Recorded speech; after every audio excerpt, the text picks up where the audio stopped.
નમસ્કાર વિદ્યાર્થી મિત્રો,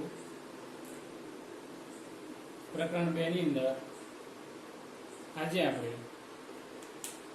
આર્થિક વિકાસના નિર્દેશકો વિશે જાણવાનું છે. આર્થિક વિકાસના નિર્દેશકોને તેના માપદંડો પણ કહેવાય છે, ધોરણો પણ કહેવાય છે. આ માપદંડો અથવા નિર્દેશકો 4 છે. નિર્દેશકોનો અર્થ થાય બતાવનાર. નિર્દેશકો એટલે દર્શાવનાર, બતાવનાર. આર્થિક વિકાસના નિર્દેશકો મિત્રો 4 છે.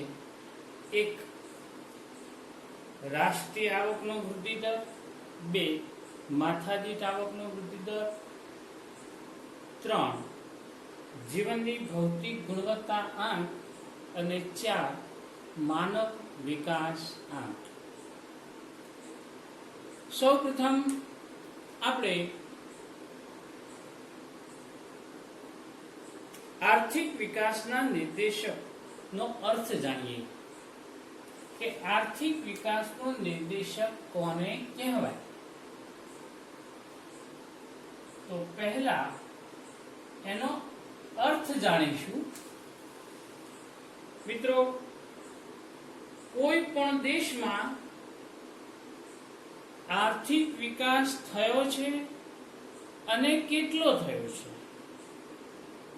તે સમજાવવા માટે અથવા તેને માપવા માટે જે પરિબળોને ધ્યાનમાં લેવામાં આવે તેને આર્થિક વિકાસના નિર્દેશકો કહેવામાં આવે છે. ફરી સમજો, આર્થિક વિકાસના નિર્દેશકો, માપદંડો કે ધોરણો કોને કહેવાય. તો મિત્રો, કોઈ પણ દેશમાં આર્થિક વિકાસ થયો છે, કેટલો થયો છે તે સમજાવવા માટે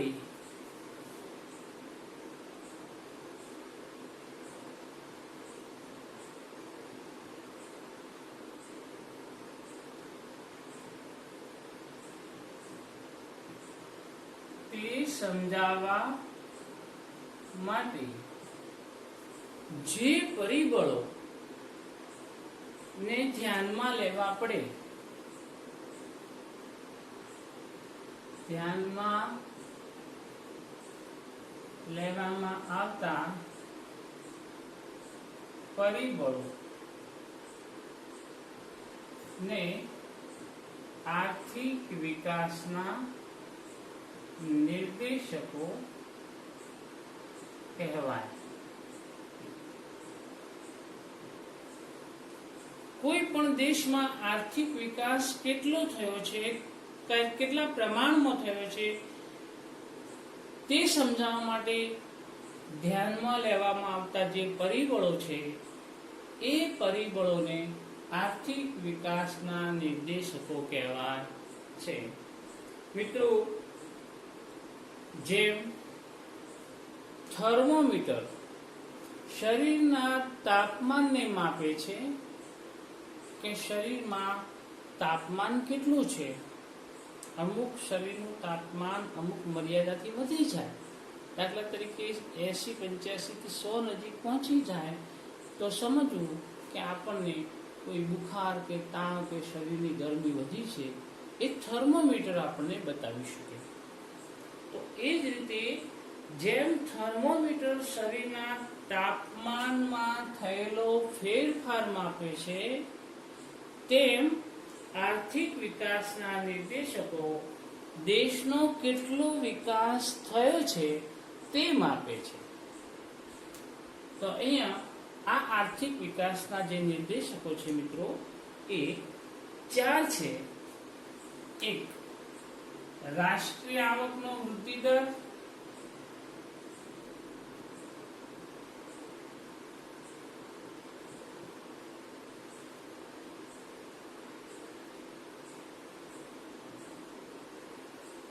2 છે માથાદીઠ આવકનો વૃદ્ધિ દર, જે યુનિટ આગલા યુનિટમાં જોઈશું.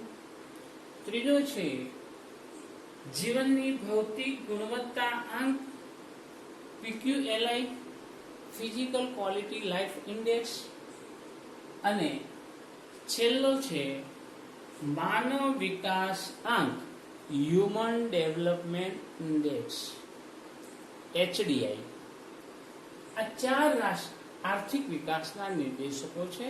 એમાં આપણે પહેલો નિર્દેશક જોવાનો છે રાષ્ટ્રીય આવકનો વૃદ્ધિ દર, એટલે કે growth rate of national income.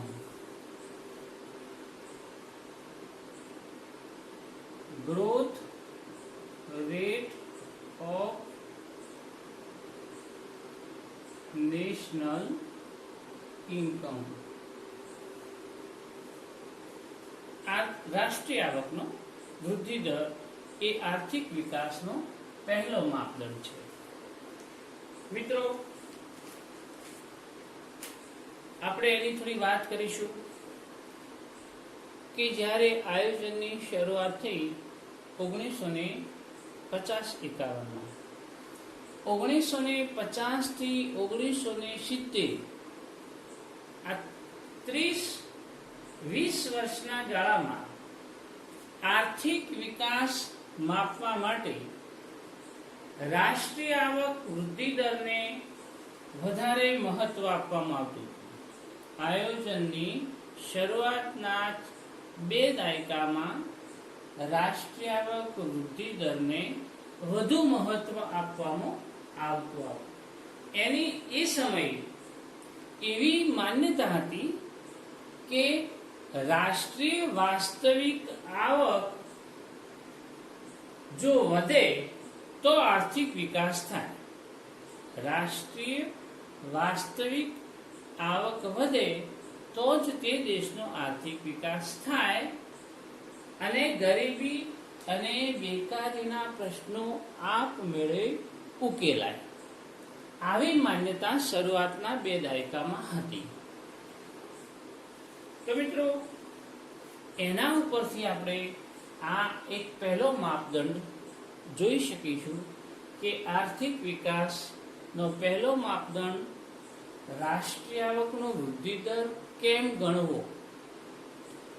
તો હવે રાષ્ટ્રીય આવક વૃદ્ધિ દરનો ખ્યાલ એક મહાન અર્થશાસ્ત્રીએ આપ્યો છે, જેનું નામ છે પ્રોફેસર સાયમન ક્રુઝનેટ.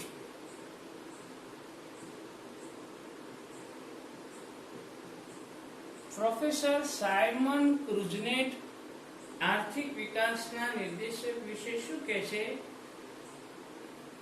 ક્રુઝનેટે કહ્યું છે કે જો દેશની વાસ્તવિક રાષ્ટ્રીય આવકમાં લાંબા ગાળા સુધી સતત આર્થિક વિકાસ થઈ રહ્યો હોય તો આર્થિક વિકાસ થયો ગણાય. ફરી સમજો, સાયમન ક્રુઝનેટે શું કહ્યું છે આર્થિક રાષ્ટ્રીય આવક વિશે? સાયમન ક્રુઝનેટે કહ્યું છે કે જો દેશની વાસ્તવિક રાષ્ટ્રીય આવકમાં લાંબા ગાળા સુધી સતત વધારો થઈ રહ્યો હોય તો આર્થિક વિકાસ થયો ગણાય. ટૂંકમાં કોઈ પણ દેશની વાસ્તવિક રાષ્ટ્રીય આવકમાં લાંબા ગાળા સુધી વધારો થઈ રહ્યો હોય તેને જ આર્થિક વિકાસ ગણાય, એવું અર્થશાસ્ત્રી પ્રોફેસર સાયમન ક્રુઝનેટે કહ્યું છે. આના ઉપરથી તેને કહ્યું છે કે જે દેશમાં રાષ્ટ્રીય વાસ્તવિક આવકનો દર ઊંચો હોય તેનો ઝડપી આર્થિક વિકાસ થયો કહેવાય.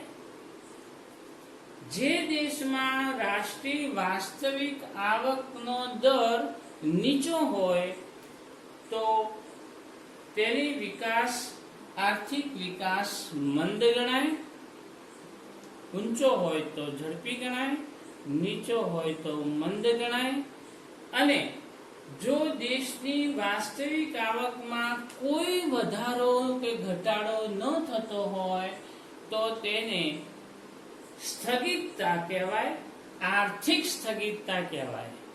અને જે દેશનો વાસ્તવિક રાષ્ટ્રીય આવકમાં ઘટાડો થતો જતો હોય તો આર્થિક વિકાસની પીછેહઠ ગણાય.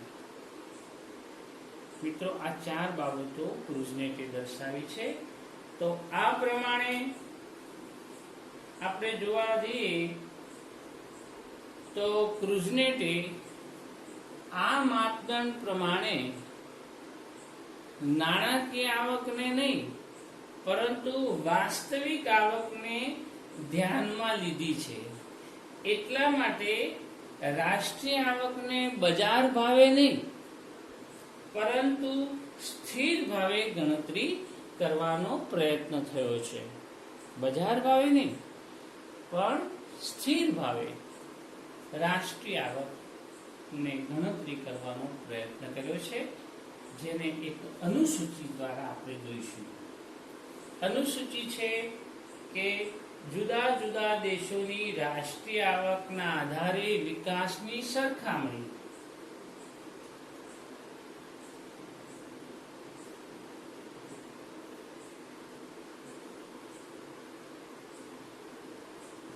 વિવિધ દેશોની રાષ્ટ્રીય આવકની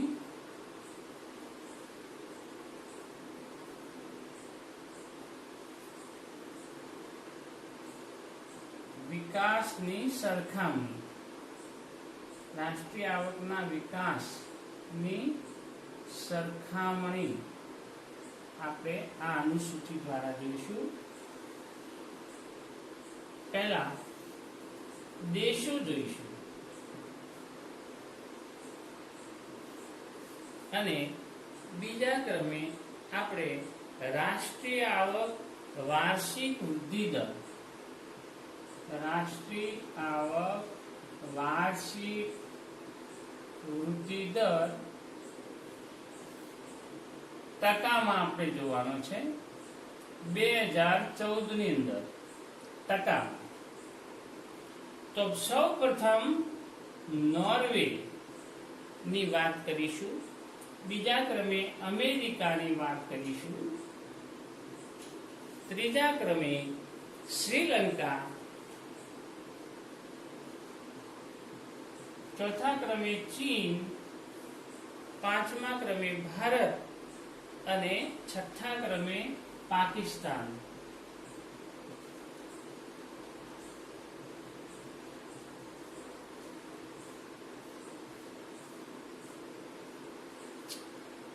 મિત્રો, આ જે 6 દેશો જે છે એ 6 દેશોની રાષ્ટ્રીય આવક વૃદ્ધિ દર 2014 માં કેટલા ટકા હતો? તો સૌ પ્રથમ નોર્વેમાં રાષ્ટ્રીય આવક વાર્ષિક વૃદ્ધિ દર હતો 2.2%. અમેરિકાનો હતો 2.4%.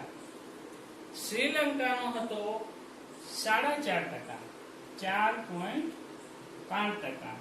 ચીનનો હતો 7.3%. એ જ સમયે ભારતનો પણ એટલો જ હતો 7.3% અને પાકિસ્તાનનો હતો 4.7%. મિત્રો, અહીંયા આપણે જોઈશું કે આના ઉપરથી એવું તારણો કાઢી શકાય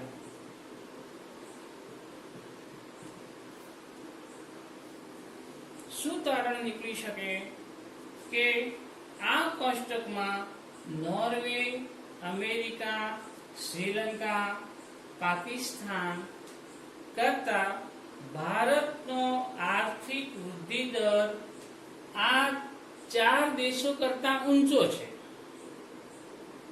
આનો અર્થ એ થાય કે આ 4 દેશો જે છે નોર્વે, અમેરિકા, શ્રીલંકા અને ભારત, પાકિસ્તાન આ ચારેય દેશોનો આર્થિક વૃદ્ધિ દર ઊંચો હોવાથી ભારત વિશ્વમાં ઝડપી વિકાસ પામતું અર્થતંત્ર ગણાય. ખાસ કરીને કે ભારતનો આર્થિક વૃદ્ધિ દર, બીજી રીતે કહીએ તો ભારતનો આર્થિક વૃદ્ધિ દર નોર્વે, અમેરિકા, શ્રીલંકા અને પાકિસ્તાન કરતા ઊંચો છે એમ કહેવાય. પણ હકીકતમાં મિત્રો નોર્વે, અમેરિકા એ એવા દેશો છે કે જેમાં અગાઉ વિકાસ થઈ ચૂક્યો છે, તેથી તેમનો આ રાષ્ટ્રીય આવક વૃદ્ધિ દર નીચો હોવા છતાં તે વિકસિત દેશો ગણાય છે. એટલે એમનો જે નીચો વૃદ્ધિ દર છે એ પણ ઊંચો જ ગણી શકાય, કારણ કે તેમને વિકાસ કરી લીધો છે. એટલે તે 2 થી 3% દરે જ વિકાસ કરી રહ્યા છે.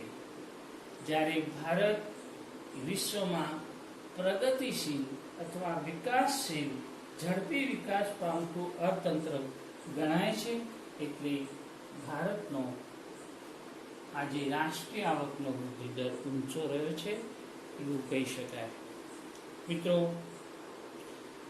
સૌથી પહેલા આર્થિક વિકાસનો આ પહેલો નિર્દેશક છે રાષ્ટ્રીય આવકનો વૃદ્ધિ દર. આ રાષ્ટ્રીય આવકનો જે વૃદ્ધિ દર છે એ વૃદ્ધિ દર જોઈશું તો બધી જગ્યાએ અન્ય દેશો કરતા ભલે વધારે ચડિયાતો છે, પણ એની કેટલીક મર્યાદાઓ છે. એ મર્યાદાઓના કારણે એ બધી જગ્યાએ સ્વીકારવામાં આવતો નથી. તો મિત્રો, અહીંયા આપણે જોઈશું કે આર્થિક વિકાસના જે પહેલો નિર્દેશક છે એની મર્યાદાઓ શું છે.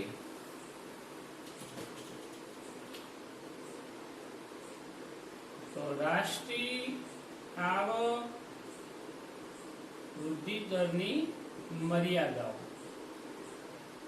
અથવા એના નેગેટિવ પાસા. તો એમાં પહેલી મર્યાદા તરીકે આપણે આપ્યું હોય તો આપી શકાય કે રાષ્ટ્રીય આવકની પહેલા તો ગણતરીની મુશ્કેલી પડે છે. રાષ્ટ્રીય આવકની ગણતરીની મુશ્કેલી. તો આપણને ખબર છે કે જો રાષ્ટ્રીય આવક દરેક તબક્કે કરવામાં આવે તો એ ખોટી સાબિત થાય છે. ઉત્પાદનના દરેક તબક્કે રાષ્ટ્રીય આવક ના ગણાય. માત્ર વચગાળાની કે કાચા માલની નહીં, પરંતુ અંતિમ સ્વરૂપની વસ્તુઓના મૂલ્યની ગણતરી જ રાષ્ટ્રીય આવકમાં ગણતરી થાય છે, નહીતર એ બેવડી ગણતરી થશે. તો આ તે રાષ્ટ્રીય આવકની ગણતરીની મુશ્કેલી જે છે એમાં પહેલી મુશ્કેલી છે બેવડી ગણતરી. બેવડી ગણતરી ઘણી વાર થાય. બીજો નંબર કે સ્વ વપરાશની વસ્તુઓ, ઘર વપરાશની વસ્તુઓ જે છે તે પછી ઘસારો જાણવાની મુશ્કેલી પડે છે. એ જ રીતે ગેરકાયદેસર આવકો, પછી કર ટાળો.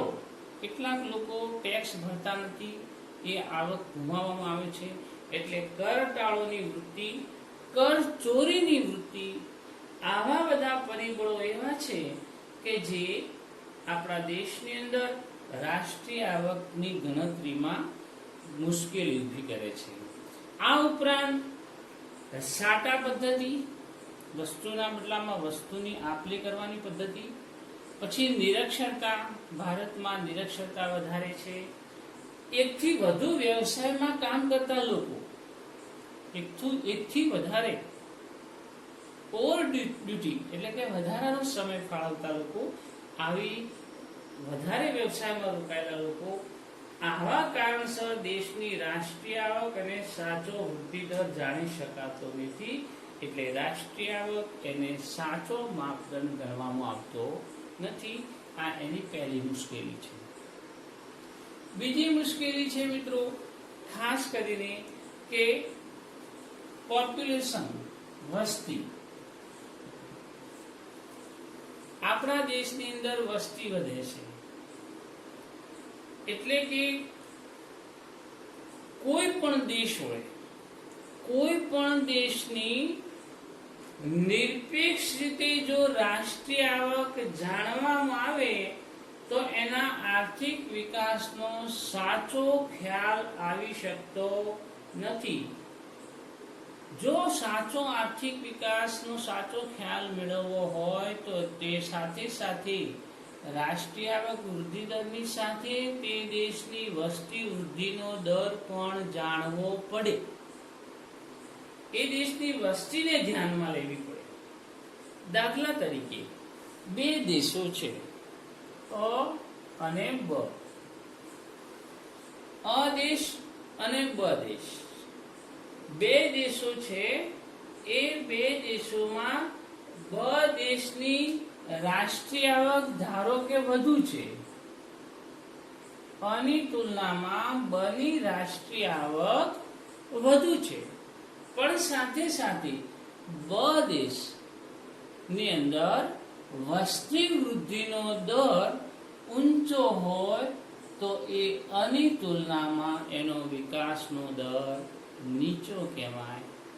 આ જે વસ્તીની ગણતરી છે એ વિકાસનો દર જે છે એ વસ્તી ઉપર નિર્ભર છે. તો વસ્તી એ પણ એક મર્યાદા છે રાષ્ટ્રીય આવક વૃદ્ધિ દરની. અને છેલ્લે ત્રીજી મર્યાદા છે રાષ્ટ્રીય આવક ગણવાની પદ્ધતિઓ.